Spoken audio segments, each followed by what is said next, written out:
Bigger than capes. Give me some insight.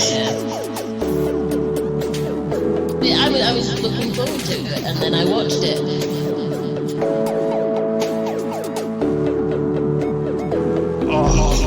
Oh, dry.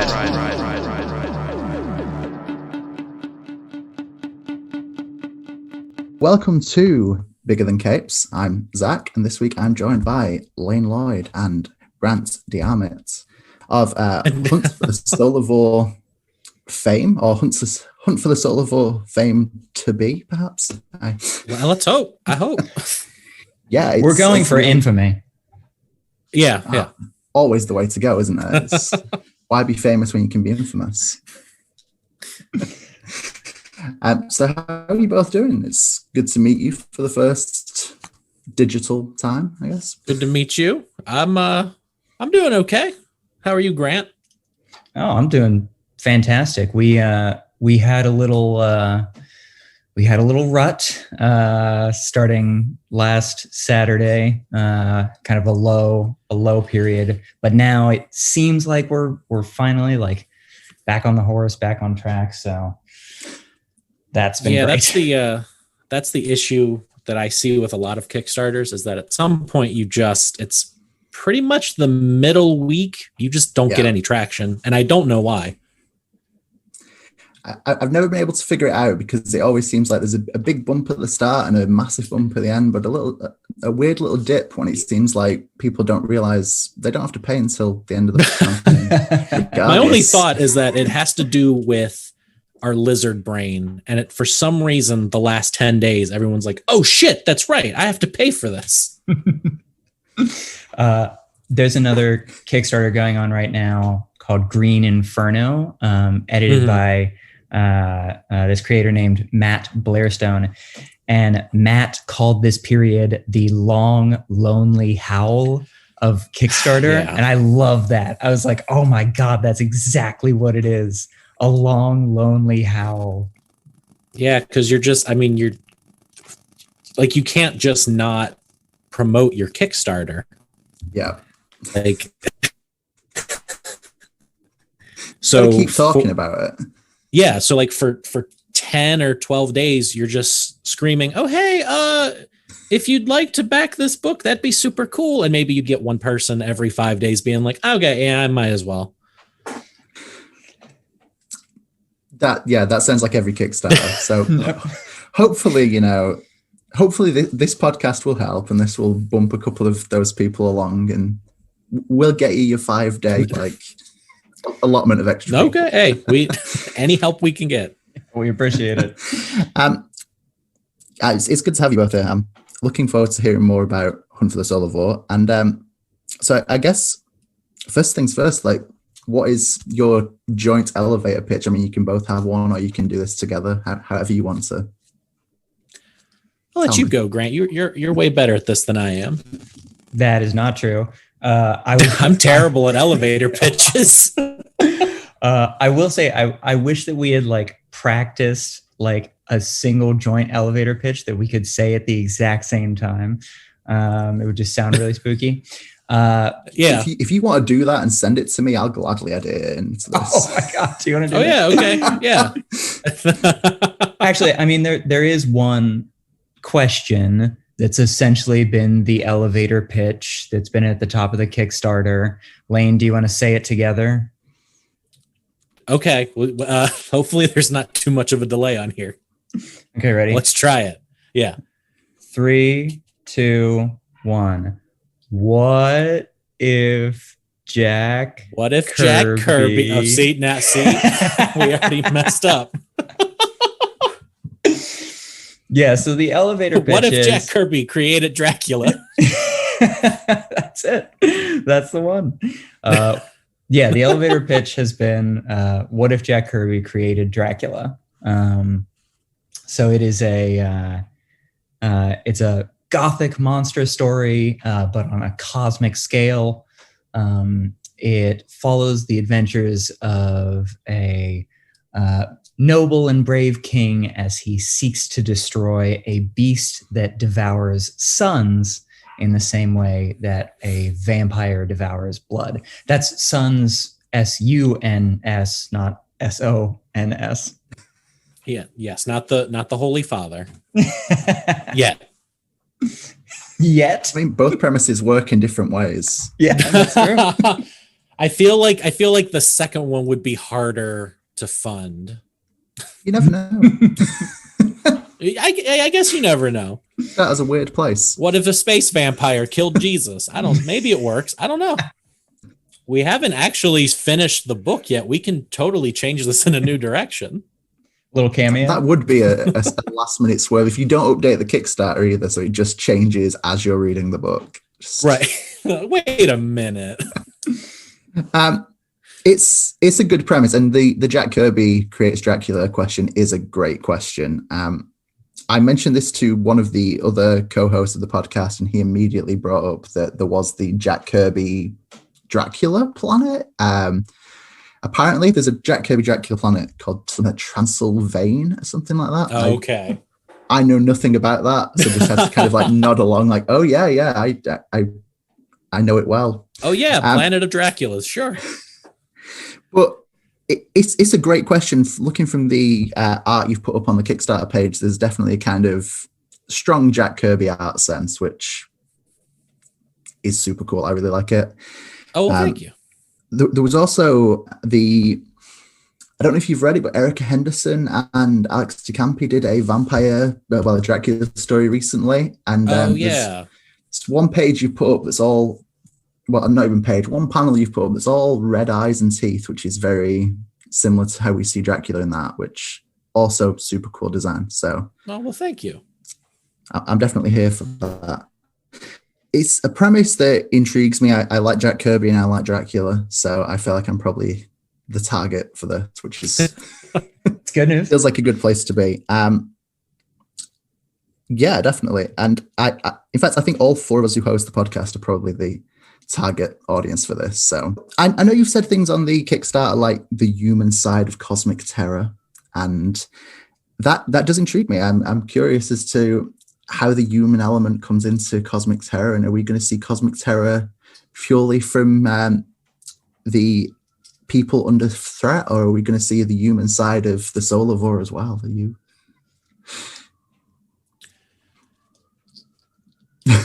Oh, I thought you were about to talk, Grant. I'm sorry. Oh yeah, I'm happy to. Yeah, so I will say there's no human side to the Solavore. It's a shame. So yeah, not in this one, at least. The sequel, Okay. he learns how to dance. Oh, excellent. Great. yeah. It's just all Mamma Mia music. The sequel. Yeah, so You act like I wouldn't do that. I'm all here for it. Here we go again.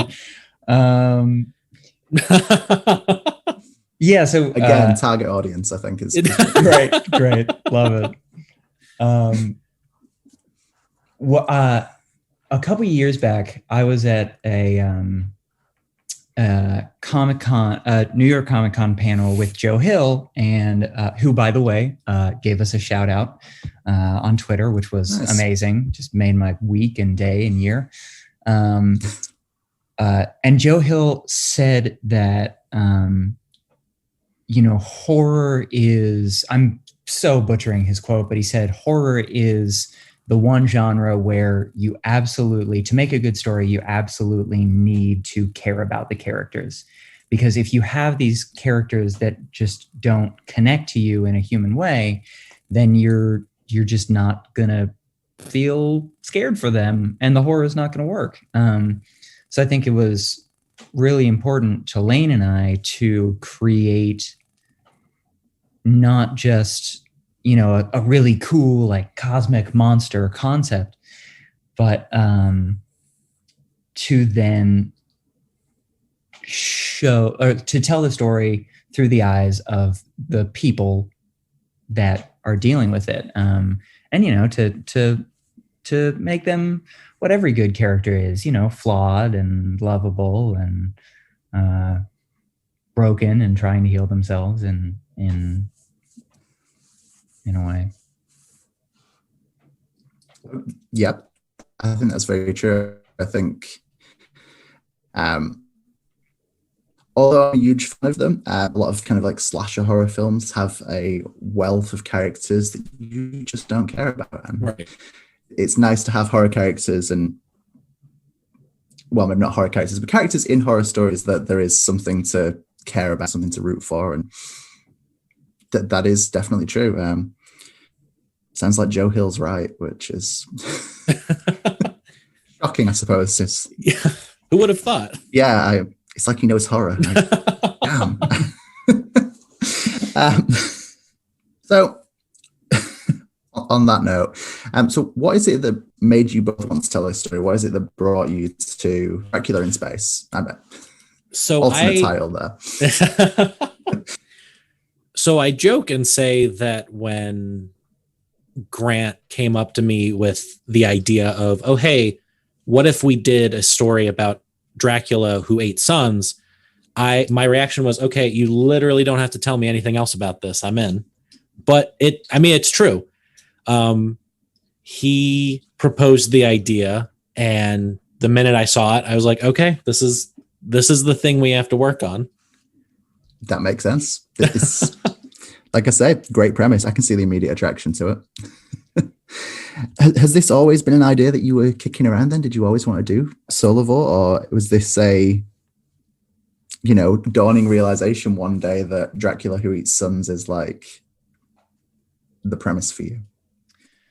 Honestly, the idea, so I've always wanted to do cosmic horror, but the idea itself didn't come about until Lane and I had already kind of like, been messaging back and forth about a potential collaboration. And, I think the idea was really built to just fit Lane's art. I mean, Lane has this incredible style. A lot of people know their previous comic, God Puncher. It's weird and it's trippy and it's all these different things. And so I think, the idea for Solavore really came about to fit what I knew they could do. Yeah. Mm-hmm. That sounds really nice. That's it's nice to see you both working together in such a collaborative way and trying to create something that fits each other. So we've already touched on Dracula and we've touched on Jack Kirby as we started with that. But I feel like when I was looking through the Kickstarter and we've got things like character names of King Theosis, Abenor, the Valkyrie, and the artwork overall, I feel like there's definitely some other inspirations coming in from the kind of Jack Kirby Thor stuff and the, maybe not just Jack Kirby's Thor stuff, but the more classic Norse mythology, I guess, if we go before Marvel Comics for a few minutes. Right. Not that there is a before Marvel Comics. No. Of course, we all know. We all know. I was going to say,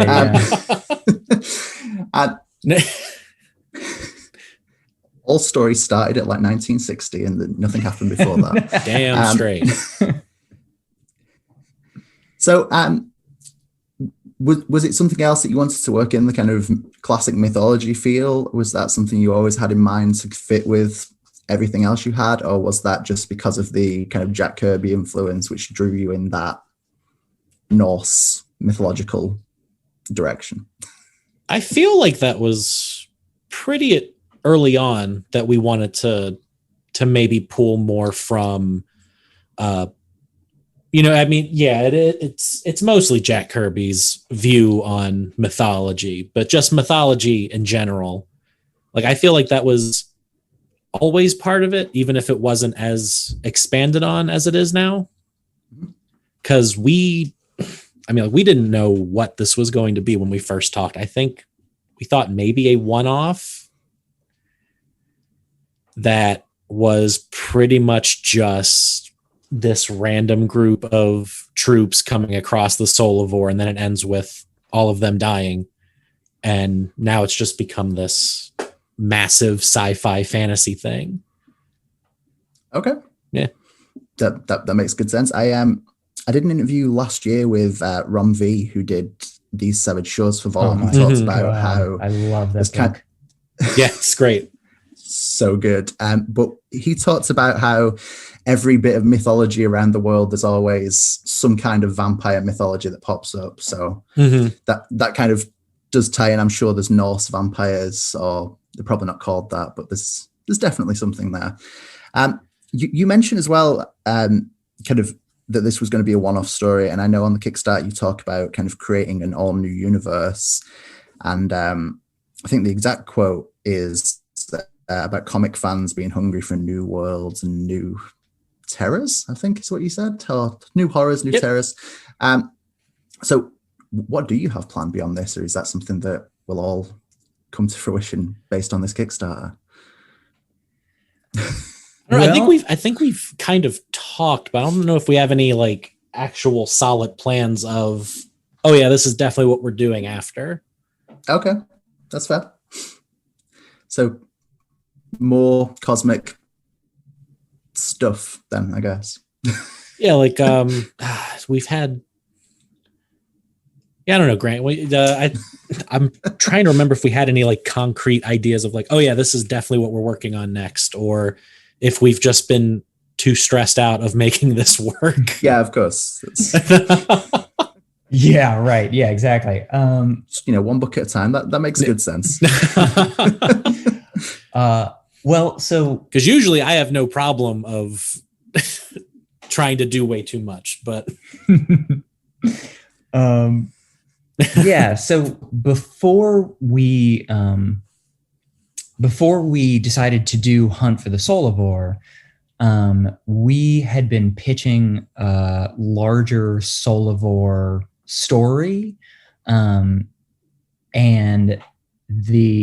it would have been 5 issues, and we shopped it around, got some no's, and then we decided to take. It was actually Lane's idea. They suggested that we do a Kickstarter.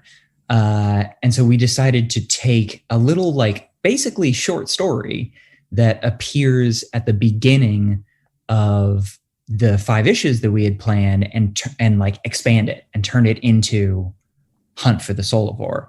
So there are, there's like more, there's plenty more possibilities because, we kind of have this like backlog of stuff that we had originally, try to get turned into a series. But yeah, as far as like, how are we going to follow up on that? Like, how are we going to just like do the first issue then as like our next Kickstarter? If this one is successful, we haven't talked about what the plan is going forward. Okay. Yeah. That is completely fair. It's, you're starting something new. It's a hard time to plan for the future. And right. Yeah. Very true. So as far as I understand, this is the first book that you've worked on together. I know I've not read it yet, but I came across God Puncher when it was originally on Kickstarter, and I didn't back it at the time. And ever since I've seen more of your art, I feel like I should have.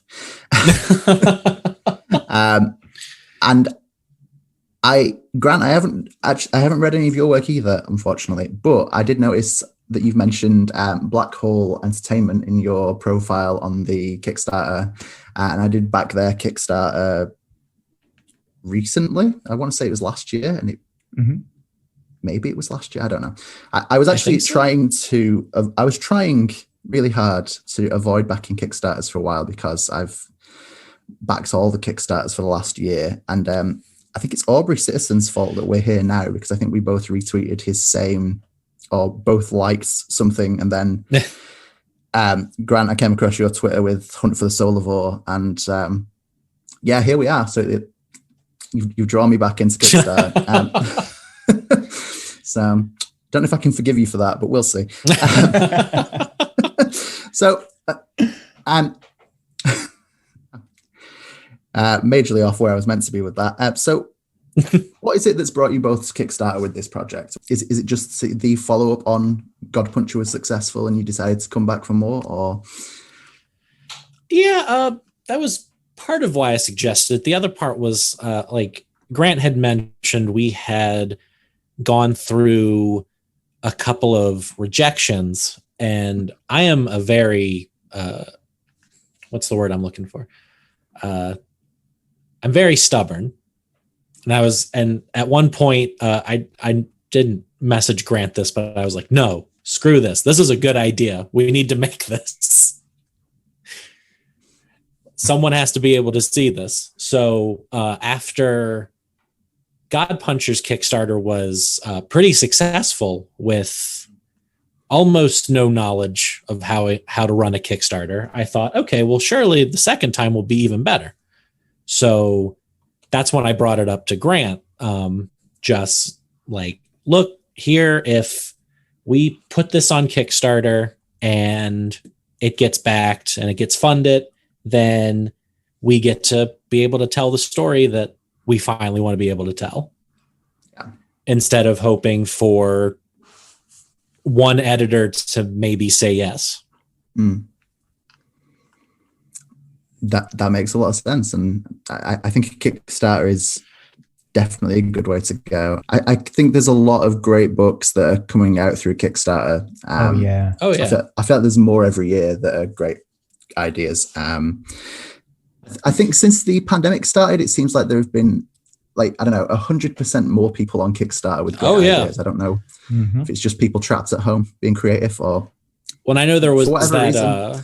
I know there was that lull that a lot of publishers were putting out where they were like, hey, we're not accepting anything for a long time. So that may have just been the one push to make people go, all right, guess I'm going to Kickstarter. Yeah, that definitely seems like it's definitely had an effect. Yeah. But it's been a good time to be a comic book fan. There's been a lot of cool stuff come up because of it. Oh, yeah. And probably faster than it would have come up through publishers. I don't want to make any assumptions there. But. Yeah. But I think I think we're starting to see, especially the indie publishers starting to take notice of like, oh, maybe we can take more chances on comics like these. Yeah. That definitely seems true. I think the Kickstarter market has definitely affected the indie publishing world. I think that's all the questions I had regarding both of you and Solavore. Is there anything else you guys would like to throw in? I don't know, Grant, how about you? Well, I did think of this. Okay. It's a sales pitch, but for people that, like you said, you didn't get the chance to back God Puncher, for people that are interested in supporting Lane, both God Puncher wise and Solavore wise, we do have a nifty little package on our Kickstarter, where for, what is it, $20? Yeah, I think so. Yeah. Yeah. You can get not just the Solavore stuff, with all the cool behind the scenes info that we're going to be sharing, but also a PDF of God Puncher. So there's a little 2-in-1 there. I heard you say that, so I thought of it like anybody who missed that amazing Kickstarter can kind of hop back on it. And then I think what was it, 25 or 30? You get the book, like you get the physical copy of God Puncher too. I think that's sold out. Okay. Oh. Did it sell out? Yeah. Oh, so I may have found a couple extra, so we might. Oh shoot! Maybe we should update that. Yeah. We really need to update that. Very professional. I'm impressed. Well, this is the same thing that happened after I ran the Kickstarter. I was like, oh shit, I have 100 extra. Now ask me how I have 100 extra and didn't notice. I don't know, but I did. I mean, I used to be in a band and we accidentally ordered 1,000 copies of our CD instead of 100. So I feel you. It's. Look, this is why I'm an artist and not a mathematician. Yeah. Numbers are hard. ordering things is easy. Oh yeah. I can hit that buy button, no problem. So if my calculations are correct, there's about 2 weeks left on Hunt for the Solavore. Yeah, Probably, maybe even exactly 2 weeks at this point. I'm not sure. I think it's 13 days now. Mm-hmm. Okay, so there's 2 weeks for people to jump in on this, and I'm going to, and I think everyone else should as well. Oh, well, thank you. Everybody very else, much. I think. Everybody else, please. All of them. But it's been great talking to both, and I very much hope the last 2 weeks go well, and the little middle lull doesn't end much longer. Thank you very much. End much Thank you longer? very That's much. terrible English. Last much longer.